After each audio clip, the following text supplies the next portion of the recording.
Assalomu alaykum. Fuqarolarning kelib tushayotgan murojaatlariga huquqiy maslahat va tushuntirishlar berishni davom ettiramiz.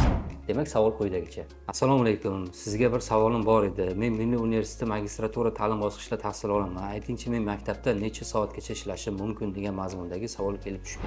Albatta, oliy ta'lim muassasasining magistratura ta'lim bosqichida tahsil olayotgan talabalarning asosiy vazifasi bu ta'lim olish hisoblanadi va ta'limdan bo'sh vaqtlarida ular oliy ta'lim muassasalarida yoki maktablarda va boshqa ta'lim muassasalarida, demak, shartnoma, ya'ni mehnat shartnomasi asosida ishlash huquqiga ega hisoblanadilar. Lekin shuni unutmaslik lozimki, O'zbekiston Respublikasi Mehnat kodeksining 184-moddasida ishi ruhiy, aqliy zo'riqish bilan bog'liq bo'lgan, demak, pedagoglar hamda tibbiyot xodimlari uchun haftalik ish soati 36 soatdan oshmasligi belgilab qo'yilgan. Bu degani pedagoglarning haftalik ish soati 36 soatdan oshmasligi bu ularga bir stavka ishlash huquqini beradi.